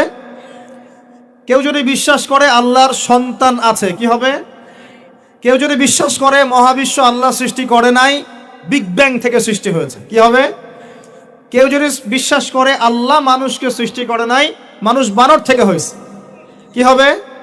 আচ্ছা, বিশ্বাসগত সে। কেউ যদি মনে করে আল্লাহ ছাড়া অমুকে আমার সন্তান দিতে পারে, কি হবে? কেউ যদি বিশ্বাস করে যে আল্লাহকে পাওয়ার জন্য আমাকে মাধ্যম ওসিলা পূজা করতে হবে, তাহলে কি হবে? কেউ যদি চন্দ্র, সূর্য, গ্রহ, নক্ষত্র, গাছপালা, মূর্তি এসবে পূজা করে, কি হবে? এগুলো বিশ্বাসগত শিরক। কেমন শিরক ভাই? বিশ্বাসগত শিরক। 2 নম্বর আসেন আমলগত কাজগত শিরক। কেমন? মনে করেন সেজদা করতে হয় কার জন্যে? কেউ যদি এখন কবরে গিয়ে সেজদা করে কি হবে? আল্লাহর জন্য সেজদা করতে হয় না কবরে সেজদা করতে হয়? সেজদা কার জন্যে? আচ্ছা, তাহলে শিরক হবে। কুরবানি কার জন্য করতে হয়? কেউ যদি এখন মনে করেন জিনকে সন্তুষ্ট করার জন্য কুরবানি করে দেয় কি হবে? এখনকার যুগে কিন্তু বহু মানুষ জিনের উপাসনা করে। এখনকার যুগে বহু মানুষ জিনের উপাসনা করে। আর জিন বলে একটা জাতি আছে আমাদের সাথে চলাফেরা করে, আমরা দেখতে পারি না। আমরা কি সব দেখতে পারি? আমরা কি সব জানি? আমরা তো আমাদের আত্মাকেই দেখতে পারি না। এত ঘুমাই গেছেন, আত্মা চলে গেছে, দেখতে পারছেন? আর আমরা কি জানি? আমরা কতটুকু জানি আগামীকাল কি হবে আপনার সাথে বলেন দেখি? কেউ জানে? আমাদের জ্ঞান কত ক্ষুদ্র, বুঝতে পারলাম।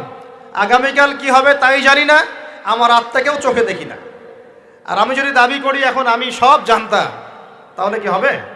অতএব জিন জাতি আমাদের মধ্যেই আছে কি নাই? ওমা খলাকতুল জিন্না ওয়াল ইনসা ইল্লা লিয়াবুদুন। আমি জিন আর মানুষকে শুধুমাত্র আমার ইবাদত করার জন্যই সৃষ্টি করেছি। আল্লাহ পাক আমাদের সবাইকে আল্লাহ পাকের সত্য বোঝার তৌফিক দান করুন। এবার আসেন, আপনাদের পার্বত্য এলাকায় জিনের উপাসনা হয়। এখন বললেন ভাই কেমন করে জানলেন? যত তান্ত্রিক মান্ত্রিক কবিরাজ জাদুকর সব এই পাহাড়ি এলাকায় ঘুরে বেড়াচ্ছে, এবং চোখ কান খোলা রাখলে আপনারাও বুঝতে পারবেন জিনের উপাসনা করলে অনেক কিছু ভেলকিবাজি দেখানো যায়। জিনকে আল্লাহ পাক কিছু ক্ষমতা দিয়েছেন। জিন অনেক দূর থেকে দেখতে পারে। মনে করেন যে কেউ একজন এখানে বসে আছে, সে দাবি করছে যে সে অলৌকিক ক্ষমতার অধিকারী, অথচ ওর কাছে জিন আছে। কি আছে? জিন। এখন আপনি শুনেছেন যে অমুক জায়গায় অমুক বাবা আছে, সে অনেক বড় ক্ষমতার অধিকার, তো যাই দেখি ওনার কি ক্ষমতা। এখন আপনি রাস্তায় আসছেন, তার সেই জিন তো আগেই দেখতে পাচ্ছে আপনি আসছেন দূর থেকে, সে আগে খবর দিল আসতেছে মক্কেল, ওই যে মক্কেল আসতেছে। এখন সে বলল যে ওই ব্যক্তির সাথে যে জিন আছে ওর সাথে কানেকশন করো। সবার সাথে একটা জিন আছে না? আছে কি না? একটা করে জিন শয়তান আছে না সবার সাথে? 2 জন ফেরেশতা 1 জন জিন সবার সাথেই আছে, আছে কি নাই? আপনার জিন জানে আপনার সাথে অতীতে কি হয়েছিল? জানে তো। আপনার জিন আপনার সাথে আছে না শুরু থেকে? তাহলে আপনি 1 মাস আগে কি করেছেন আপনার জিন তো জানে। ও ভবিষ্যৎ জানে না কিন্তু অতীত তো জানে। ও তো ভবিষ্যৎ জানে না কিন্তু অতীতে আপনি কি করেছেন ও তো জানে না? এখন এ ওর সাথে এই কারিনের সাথে যোগাযোগ করছে। এ ওকে বলছে এই তো 1 মাস আগে অমুক মেয়ের পিছনে দৌড়াইছিল, এই 1 মাস আগে অমুক একটা মেয়ের পিছনে দৌড়াইছে, ওই মেয়েকে পাওয়ার খুব চেষ্টা করছে। এ তো 1 মাস আগে ব্যবসায়ী কাজ করছে, এ তো 1 মাস আগে ওই কাজ করছে। এখন আপনি হেডে হেডে আসলেন, এদিকে খবর পাস করা শেষ, এসে বললেন বাবা আপনার কি ক্ষমতা, আমি আপনার ক্ষমতার নিদর্শন দেখতে চাই। সেই বাবা এখন বলছে যে তুই তো সেই ব্যক্তি না, তোর নাম অমুক না? আপনি তো ভেবাচাকা খেয়ে গেলেন। হ্যাঁ তাই তো, আমার নাম তো অমুক। তুই তো 1 মাস আগে এই মেয়ের পিছনে ঘুরছিস না? হ্যাঁ তাই তো, আপনি কেমন করে জানলেন? তুই 1 মাস আগে এই কাজ করছিস না? হ্যাঁ তাই তো, আপনি কেমন করে জানলেন? আপনার তো চোখ একদম আসমান উঠে গেল। বাপরে বাপ, সে তো আমার অতীতের সব বলে দেয়, তুই অমুক জায়গায় এটা পাপটা করছিস না, তুই এই জায়গায় ওটা লুকায় রাখছিস না। ব্যাস, আপনার মাথা খারাপ। জিনের উপাসনা করে মানুষ অনেকেই। আর জিনরা কি করে, অনেক সময় আসমানের কাছে যায় সংবাদ নেওয়ার জন্য। সূরা মুলক পড়েন, সূরা মুলকের 1ম পৃষ্ঠা পড়েন। আল্লাহ পাক ওদেরকে তাড়ানোর জন্য আসমানের মধ্যে এই উল্কাপিণ্ড নক্ষত্র নিক্ষেপ করেন। রুজুম আল্লিশ শায়াতিন, আল্লাহ বলেছেন এই নক্ষত্রগুলা আমি রুজুম আল্লিশ শায়াতিন, শয়তানদেরকে তাড়ানোর জন্য রেখেছি। সুবহানাল্লাহ।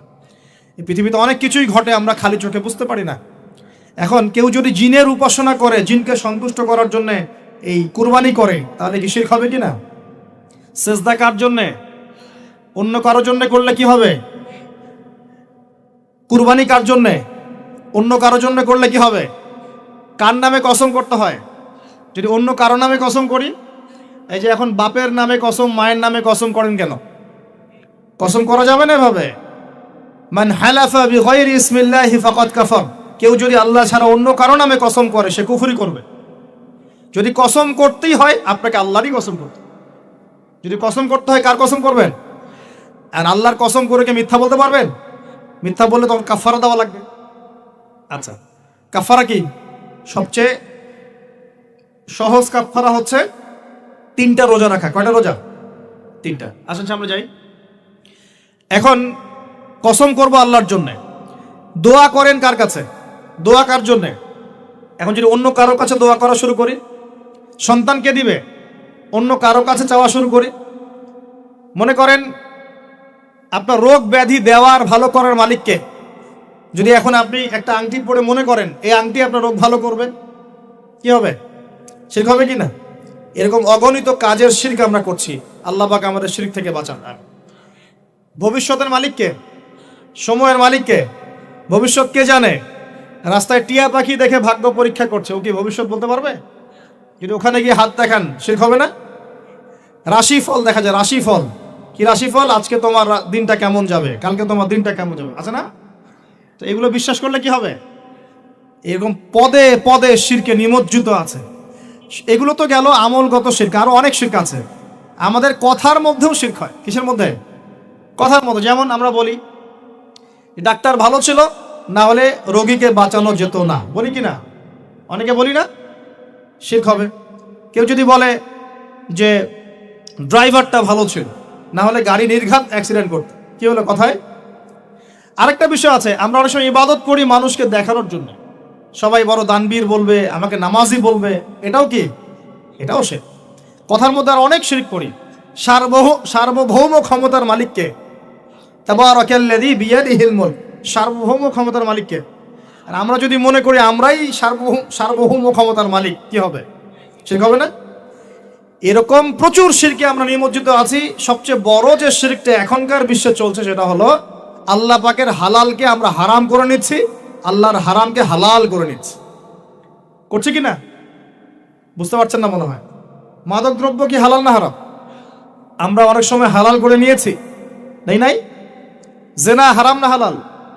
আমরা এখন জেনাকে প্রমোট করছি, উস্কে দিচ্ছি। সমকামিতা হালাল না হারাম? এই সমকামিতার ব্যাধি ছড়িয়ে পড়েছে এখন সমাজের রন্ধ্রে রন্ধ্রে, পড়েছে না? এদেরকে আল্লাহ পাক এমন শাস্তি দিবেন যে শাস্তি আল্লাহ পাক কুল কায়নাতে কাউকে দেন নাই। কেমন শাস্তি দিবেন? কওমে লূতকে আল্লাহ রাব্বুল আলামিন মাটি থেকে উপরে উঠিয়ে আকাশ থেকে পাথর বর্ষণ করে থেতলে দিয়ে আবার মাটিতে দাফন করে দিয়েছে কওমে লূতকে। আল্লাহু আকবার। এই শাস্তি অপেক্ষা করছে এদের জন্য। সুদ হালাল না হারাম? আমরা কি এটাকে জায়েজ করে নিচ্ছি কিনা, খাচ্ছি কিনা? এই বিশ্বের সবচেয়ে বড় একটা সমস্যা চলছে, আল্লাহ পাকের হারামকে আমরা হালাল করছি, হালালকে হারাম করে নিচ্ছি, এটাও শিরক। এখন আল্লাহ পাক যে বলছেন সবাইকে মাফ করে দিবেন, আল্লাহ পাক শিরক যে করে তাকে মাফ করবেন না। এখন বলেন কত পার্সেন্ট মানুষ মাফ পাবে? এই পাপগুলো কত মানুষ করছে? সবাই করছে না? মোটামুটি সবাই মোটামুটি শিরক করছে। আমরা আল্লাহ পাক আমরা সবাইকে শিরকের পাপ থেকে বাঁচিয়ে রাখুন না। এর পাশে একটা শিরক আছে রিয়া বা গোপন শিরক, লোক দেখানো আমল, এটাও গোপন শিরক। আর এক শ্রেণী। আচ্ছা, এখানে একটা কথা বলে রাখি, এই শিরকগুলো থেকে বেঁচে থাকলে কি হবে? শিরক থেকে বেঁচে থাকলে আপনার আমল নামায় যদি আসমান জমিন সমান গোনাও থাকে, আল্লাহ পাক সমস্ত গোনা মাফ করে দিবেন ইনশাআল্লাহ। মনে করেন একজন ব্যক্তির আমল নামায় জেনা, সুদ, ঘুষ, হাবি জাবি দুনিয়ার পাপ দিয়ে ভর্তি, কিন্তু কোনো একটা কারণে বা কোনো একভাবে তার আমল নামায় শিরকের কোনো গোনা নাই, শিরক করে নাই, ইনশাআল্লাহ তাআলা কোনো না কোনো ওসিলায় হলেও আল্লাহ পাক তাকে কিয়ামতের মাঠে মাফ করে দিবেন ইনশাআল্লাহ। একটা হাদিস বললেই যথেষ্ট হবে, তারপরে সামনে যাব। রাসূল সাল্লাল্লাহু আলাইহি ওয়াসাল্লামকে আল্লাহ পাক মেরাজের রাতে ওয়াদা করেছেন। কোন রাতে ভাই?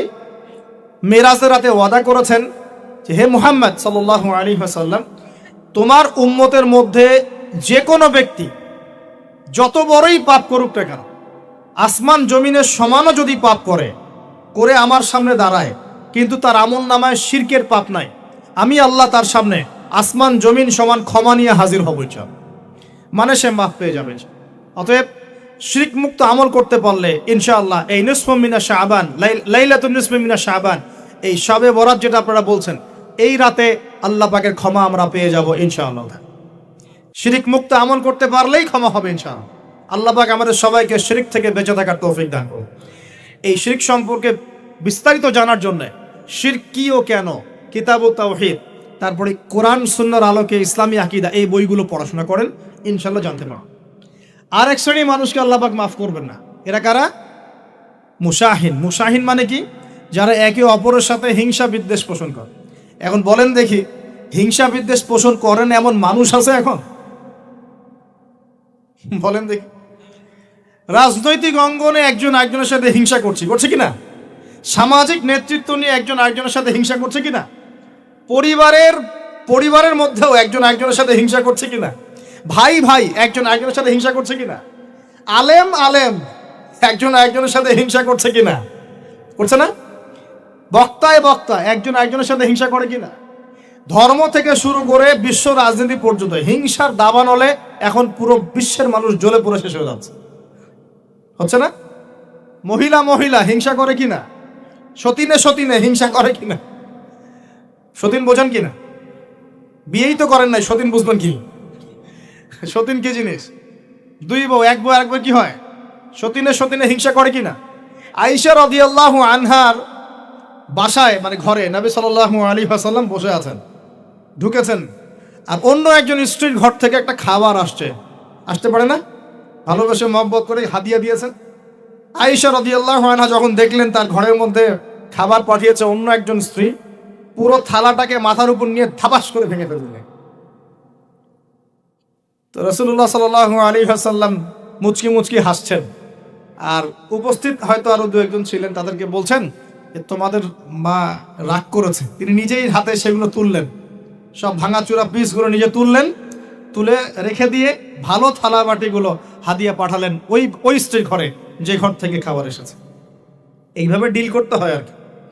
রাসূল সাল্লাল্লাহু আলাইহি ওয়াসাল্লাম তখন রাগ হন নাই, কেন এই কাজ করলা? আরেকদিন আয়েশা রাদিয়াল্লাহু আনহা একটা কথা বলে ফেলেছে। নবী সাল্লাল্লাহু আলাইহি ওয়াসাল্লাম তার কোন এক স্ত্রীর কাছ থেকে এসেছেন। আয়েশা রাদিয়াল্লাহু আনহা বলছেন, আপনি তার কথা কিভাবে স্মরণ করেন? সে তো একটু খাটো, এরকম একটা কথা বলেছেন, সে তো একটু খাটো, একটু বেটে। আয়েশা রাদিয়াল্লাহু আনহাকে আমাদের নবীজি বলছেন, শোনো, তুমি এমন একটা কথা বলেছ, আমাদের সবার জন্য হেদায়েত আছে, তুমি এমন একটা কথা বলেছ, এই কথাটা যদি সমুদ্রের সাথে মিশিয়ে দেওয়া হয় পুরো সমুদ্রের পানি দূষিত হয়ে যাবে, বলি নাউজুবিল্লাহ। এই যে এতটুকু কথা, যে সে তো একটু খাটো ইয়া রাসূলুল্লাহ, এই যে এতটুকু কথা, খালি এই যে ও তো কালো, ও তো অমুক, ও তো তমুক, ও তো গরিব, ও তো কৃষক, ও তো ছোট লোক, ও তো এই যে রিক্সাওয়ালা, ও তো আমরা কথা বলি না এগুলা, আমাদের এগুলো কথা আছে না সমাজে? এগুলো বলার সাথে সাথেই এটা এমন পাপ হয়ে যায়, সাগরের মধ্যে এই পাপ মিশিয়ে দিলে সাগরের পানি নষ্ট হয়ে যাবে, নাউজুবিল্লাহ। এরকম হিংসা বিদ্বেষ মনে থাকলে তাজকিয়া পাওয়া যায় না। তাজকিয়া মানে আত্মশুদ্ধি। তো এখানে এটা স্বভাব সুলভ মানুষের মধ্যে এসে যায়, আসে কিনা? আসে না? এই সবে লাইলাতুন নিসফু মিনা শাবানের হাদিসগুলোর মধ্যে একটা হাদিস আসছে, সনদের কথা আমি বলছি না, আমি প্রসঙ্গটা বলছি, যে আয়েশা রাদিয়াল্লাহু আনহা বলছেন, আমি ঘুম থেকে উঠে দেখি রাসূল সাল্লাল্লাহু আলাইহি ওয়াসাল্লাম নামাজ পড়ছেন। কি পড়ছেন? নামাজ, তার ঘরে নামাজ পড়ছেন। নামাজে এত লম্বা সেজদা করছেন যে আমার কাছে মনে হলো নবী মনে হয় ইন্তেকাল করেছেন, নাউজুবিল্লাহ। তারপরে আমি তাকে তার বুড়ো আঙ্গুল ধরে নাড়া দিলাম। নবী সাল্লাল্লাহু আলাইহি ওয়াসাল্লাম তাড়াতাড়ি নামাজ শেষ করলেন, শেষ করে বললেন, আজকের রাত এমন একটা রাত, এই রাতে আল্লাহ রাব্বুল আলামিন তার অসংখ্য বান্দাকে মাফ করে দেন, সুবহানাল্লাহ। এরপর তিনি আবার ঘুমিয়ে গেলেন, আয়েশা রাদিয়াল্লাহু আনহা। এবার উঠে বলছেন, আমি দেখলাম যে নবী সাল্লাল্লাহু আলাইহি ওয়াসাল্লাম আমার ঘরে নাই। তখন তিনি বলছেন, আমার মনের মধ্যে তখন ওই মানে ফিলিংস আসলো যেটা মেয়েদের মধ্যে স্বভাব সুলভ চলে আসে। আমি মনে করলাম যে রাসূলুল্লাহ সাল্লাল্লাহু আলাইহি ওয়াসাল্লাম কি অন্য কোনো স্ত্রীর ঘরে চলে গেলেন আমাকে ছেড়ে। তখন আমি চাদর মুড়ি দিয়ে তাকে পিছু নেওয়া শুরু করলাম। পিছে গিয়ে দেখলাম রাসূল সাল্লাল্লাহু আলাইহি ওয়াসাল্লাম ওই জান্নাতুল বাকি বলি না আমরা, বাকিয়া গারকাত, মদিনায় মসজিদ নববীর পাশে কবরস্থান আছে না, ওই কবরস্থানে নবী সাল্লাল্লাহু আলাইহি ওয়াসাল্লাম দাঁড়িয়ে মাইয়েতের জন্য দোয়া করছেন, সুবহানাল্লাহ। আয়েশা রাদিয়াল্লাহু আনহা গিয়ে দাঁড়ালেন, নবীজি বললেন, তুমি কি মনে করেছো আমি তোমার সাথে প্রতারণা করছি? আমি তোমার হক নষ্ট করব? বরং আজকের রাতে আল্লাহ রাব্বুল আলামিন অগণিত মানুষকে মাফ করে দেন, বলে সুবহানাল্লাহ। এই হাদিসগুলো এসেছে শবে বরাত প্রসঙ্গে। এখানেও দেখেন আয়েশা রাদিয়াল্লাহু আনহা কিন্তু একটু জেলাসি ফিল করেছেন যে আমার ঘর থেকে আবার অন্য স্ত্রী ঘরে চলে গেল কিনা। এগুলো স্বভাব সুলভ, এগুলো আসতে পারে, এগুলো মানুষের মধ্যে কি আসতে পারে, কিন্তু বিদ্বেষ পোষণ করে একে অপরের ক্ষতি করে দেওয়া, এই কাজগুলো যারা করবে আল্লাহ পাক এই রাতে ওদেরকে মাফ করবেন না। এখন আমাদের জন্য আগে নসিহত দুইটা। এই রাত্রের ফজিলত পেতে হলে নসিহত আগে দুইটা। এক, আমাদের আকীদা আমলে কোনো শিরক থাকা যাবে না, বলি আমিন। আল্লাহ কবুল করুন। আমাদের আকীদা এবং আমলে কোনো প্রকার শিরক রাখা যাবে না। দুই, আমরা মনের মধ্যে কোনো ভাইয়ের প্রতি হিংসা বিদ্বেষ রাখবো ইনশাল্লাহ, তা রাখবো না। আমরা কোনো ভাইয়ের প্রতি হিংসা বিদ্বেষ পোষণ করবো না ইনশাল্লাহ। একটা হাদিস বললেই আপনি বুঝে ফেলবেন, তারপর আমি সামনে যাচ্ছি, এরপরে আমি আস্তে আস্তে ফিনিশিং দেবো ইনশাল্লাহ। আল্লাহর রাসূল বলেছেন সাল্লাল্লাহু আলাইহি ওয়াসাল্লাম, তিনি বলেছেন যে তোমরা পর্যন্ত জান্নাতে যেতে পারবে না, ভালো করে শোনেন, তোমরা ততক্ষণ পর্যন্ত জান্নাতে যেতে পারবে না যতক্ষণ তোমরা প্রকৃত মুমিন না হচ্ছ, প্রকৃত মুমিন না হচ্ছ।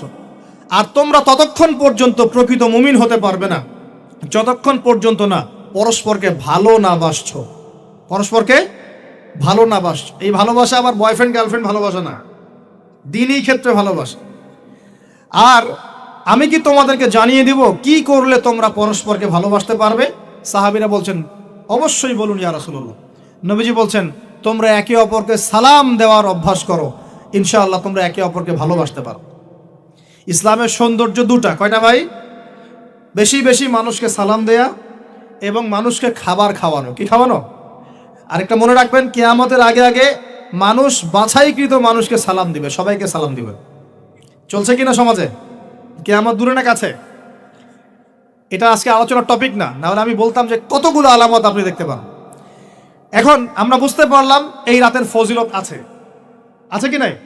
এই রাতের ফজিলত কি? আল্লাহ পাক এই রাতে অগণিত বান্দাকে মাফ করে দিবেন ইনশাআল্লাহ। তবে কোন কোন মানুষকে মাফ করবেন না? এক নাম্বার যারা মুশরিক বা শিরক করে, দুই নাম্বার যারা একে অপরের প্রতি কি বলেন মুশাহিন, বিদ্বেষ, হিংসা বিদ্বেষ পোষণ করে। এই দুই শ্রেণীর মানুষের অন্তর্ভুক্ত হওয়া থেকে আল্লাহ আমাদেরকে বাঁচাক, আমিন। এরপরে দুর্বল হাদিসগুলো বা যেগুলো একদম দুর্বল সনদের, সেগুলোর মধ্যে অতিরিক্ত এসেছে আত্মীয়তার সম্পর্ক ছিন্ন করলে মাপ পাচ্ছে না, আত্মহত্যা করলে মাপ পাচ্ছে না, জেনা করলে মাপ পাচ্ছে না, মাদকদ্রব্য সেবন করলে মাপ পাচ্ছে না। এই পাপগুলো থেকেও আল্লাহ পাক আমাদেরকে বাঁচিয়ে রাখুন বলি। এখন কিভাবে এই রাতে আমরা ইবাদত জানার দরকার কিনা? তার আগে ইবাদত কবুলের কয় শর্ত বলেছি? 3। আল্লাহর সন্তুষ্টির জন্য হতে হবে, নবীর সুন্নাহ মাফিক হতে হবে, এবং 3 নাম্বার হচ্ছে হালাল রিজিক থাকতে হবে, হারাম খেয়ে ইবাদত করা যাবে না। এখন আসেন, কোন হাদিসের মধ্যে স্পেসিফিকলি বলা নাই যে এই রাতে এই এই এই এই ইবাদত করতে হবে, কোন হাদিসের মধ্যে পাওয়া যায় না। কথা বোঝার চেষ্টা করুন। যেমন লাইলাতুল কদর সম্পর্কে বলা হচ্ছে না, যে লাইলাতুল কদরে যারা কিয়াম করবে, দিনে সিয়াম রাখবে, রাতে কিয়াম করবে, কোরআন তেলাওয়াত করবে, কোরআন দিয়ে কিয়াম করবে, আল্লাহ ওদেরকে মাফ করে দিবেন। একটা আমল দেওয়া আছে লাইলাতুল কদরে। নবী সাল্লাল্লাহু আলাইহি ওয়াসাল্লাম যা করতেন সেগুলোর মধ্যে আমল দেওয়া আছে। এই নিসফু মিনাশ শাবানের মধ্যে স্পেসিফিকলি এভাবে হাদিসের মধ্যে উল্লেখ করা নাই এই এই এই এই আমলগুলো করো। কিন্তু খুঁজে খুঁজে আমাদেরকে বের করতে হয়। খুঁজে খুঁজে কেমন? নবী সাল্লাল্লাহু আলাইহি ওয়াসাল্লাম দোয়া করছিলেন মৃতদের জন্য, করছিলেন না? তাহলে এটা একটা আমল পাওয়া গেল। নবী সাল্লাল্লাহু আলাইহি ওয়াসাল্লাম নামাজে ছিলেন সেজদারত অবস্থায়, ওই যে আয়েশা রাদিয়াল্লাহু আনহা টোকা দিলেন, দিয়ে বললেন আমি ভাবছিলাম তার ইন্তেকাল হয়ে গেছে কিনা, তার মানে বুঝলাম যে আপনি নামাজ পড়তে পারেন। এরপরে আল্লাহ পাকের কাছে ক্ষমা চাইতে পারেন, কারণ এই মাসে আল্লাহ পাক আপনাকে এই রাতে আল্লাহ আপনাকে ক্ষমা করবেন, এই রাতে আল্লাহ ক্ষমা করবেন। এখন এটাকে বলা হয় প্রশস্ততা। ব্যক্তিগতভাবে এখানে আপনাকে প্রশস্ত এখতিয়ার দেয়া হয়েছে। ব্যক্তিগতভাবে আপনাকে আল্লাহ পাক তার রাসূলের মাধ্যমে এই শরীয়তে এই রাতের আমলের জন্য একটা প্রশস্ত এখতিয়ার দিয়েছেন। আপনি রাসূল সাল্লাল্লাহু আলাইহি ওয়াসাল্লামের সুন্নাহ মাফিক যে কোনো ভালো কাজ করতে পারেন, কিন্তু নির্দিষ্ট করে আপনাকে দেওয়া হয় নাই যে আপনাকে 100 রাকাতই পড়তে হবে, আপনাকে 200 রাকাতই পড়তে হবে, আপনাকে 10 রাকাতই পড়তে হবে, আপনাকে 1 খতমই দিতে হবে, এরকম নির্দিষ্ট করে আপনাকে কিছু দেওয়া হয়। আপনি এখন চাইলে সুন্দর করে অজু করলেন, অজু করে মাশাআল্লাহ আতর খুশবু ব্যবহার করতে পারেন, করে সুন্দর জামা পরলেন, পরে আপনি আল্লাহর স্মরণে নামাজ আদায় করলেন। এখন ফরজ নামাজ আগে না নফল আগে? ফরজ আগে না নফল আগে? এই আমলগুলো ফরজ না নফল? এগুলো নফল। আগে তো ফরজ পড়তে হবে নাকি? 5 ওয়াক্ত ফরজ নামাজ তো আগে, তারপরে আপনি নফলে আসেন। আমাদের জীবনে কোনটার গুরুত্ব সবচেয়ে বেশি? ফরজ ঠিক না থাকলে নফল দিয়ে কাজ হবে? তো ফরজ ঠিক করার পরে আপনি এখন অতিরিক্ত আমল করার চেষ্টা করছেন, সুন্দর কাপড় চোপড় পরেছেন, আপনি মাশাআল্লাহ পবিত্র হয়েছেন, আদর খুশবু ব্যবহার করেছেন, আপনি নীরবে নিভৃতে আল্লাহকে ডাকছেন নামাজের মধ্যে, লম্বা করে সুন্দর করে নামাজ পড়ছেন, আপনি একটু কোরআন তেলাওয়াত করছেন, আলহামদুলিল্লাহ। আপনি এই রাতে মৃতদের জন্য দোয়া করলেন, নিজের জন্য দোয়া করলেন, পরিবারের জন্য দোয়া করলেন, আপনি তাসবিহ তাহলিল করলেন, যদি আপনাকে আল্লাহ সামর্থ্য দেন আপনি কিছু দান সাদাকা করেছেন, আপনি বিভিন্ন রকম ভালো কাজে আপনি নিজেকে মানে এঙ্গেজ রাখতে পারেন, নিজেকে বিভিন্ন ভালো কাজে আপনি নিজেকে সম্পৃক্ত রাখতে পারেন। এভাবে আপনি রাতটাকে একটা উৎসাহে পার করতে পারেন। কিন্তু আমরা যে ঘটা করে অনেকগুলো কাজ করি না, ঘটা করে হালুয়া রুটি সামাই টামাই এই সেই আলোকসজ্জা অমুক তমুক দল বেঁধে কবরস্থান, এই আমলগুলো নবী এবং সাহাবীদের থেকে প্রমাণ হয় না। আমি কি বুঝতে পারছি? আমল করতে আপনাকে নিষেধ করা হয় নাই, কিন্তু বাড়াবাড়ি করবেন না, ছাড়াছাড়ি করবেন, মধ্যমপন্থী থাকেন। ব্যক্তিগতভাবে আপনি আপনার মতো করে আমল করতে পারেন, আপনাকে ইখতিয়ার প্রশস্ততা দেওয়া হয়েছে। আপনি একটু নামাজ পড়েন, একটু তেলাওয়াত করেন, একটু জিকির করেন, দোয়া করেন, আপনি আল্লাহর কাছে চেয়ে নেন। আরেকটা হাদিস আছে, এই রাতে আল্লাহ রাব্বুল আলামিন প্রথম আসমানে নেমে আসেন, মানে সুবহানাল্লাহ। আল্লাহ পাক কেমন করে নেমে আসেন এটা আমাদের ব্যাখ্যার বাইরে, আর এটা সত্তাগতভাবে না, আল্লাহ পাকের রহমত নেমে আসে। আল্লাহ পাক আহ্বান করতে থাকেন, কে আছে আমার কাছে কিছু চাইবে আমি তাকে দিব, কে আছো আমার কাছে ক্ষমা চাইবে আমি মাফ করে দিব, কে আছো আমাকে ডাকবে আমি তার ডাকে সাড়া দিব। সুবহানাল্লাহ। আল্লাহ পাক এই পুরো রাত বলতে থাকেন। একটা কথা মনে রাখবেন, এভাবে কিন্তু আল্লাহ পাক প্রত্যেক রাতেই বলতে থাকেন, শুধু এই একটা রাতেই নয়, প্রত্যেক রাতেই আল্লাহ পাক বলতে থাকেন। কিন্তু এই রাতে স্পেশালি আল্লাহ পাক অগণিত মানুষকে মাফ করে দিবেন ইনশাআল্লাহ। তা আমরা আল্লাহর কাছে দোয়া করি, আল্লাহ পাক আমাদের সবাইকে যেন সুস্থতার সাথে শাবান মাসে বেশি বেশি রোজা রাখার তৌফিক দান করেন, এবং যে আমলগুলো সুন্নাহসম্মত, এই সুন্নাহসম্মত আমলগুলো আল্লাহ আমাদের করার তৌফিক দান করেন। বাড়াবাড়ি পর্যায়ে চলে যাবেন না, একবার ছাড়াছাড়ি পর্যায়ে চলে যাবেন, মধ্যমপন্থী থাকেন, রাতের ফজিলতটাকে আল্লাহর কাছে চেয়ে নেন, এবং আল্লাহর কাছে মাফ পাওয়ার জন্য যে পাপগুলোকে ছাড়তে হবে, যেমন শিরক, হিংসা বিদ্বেষ ইত্যাদি ইত্যাদি, এই পাপগুলোকে ছেড়ে দিয়ে আল্লাহর কাছে নিজেকে প্রমাণ করার চেষ্টা করি। আল্লাহ পাক আমাদের সবাইকে তৌফিক দান করুন, বলি আমিন। আকুলু কওলি হাযা আস্তাগফিরুল্লাহ লি ওয়া লাকুম ওয়া লিসাইল মুসলিমিন। বারাকাল্লাহু লানা ওয়া লাকুম বিল আয়াতিল হাকীম। ইন্নাহু তাআলা জাওয়াদুন কারীম মুবাররাউফুর রহিম।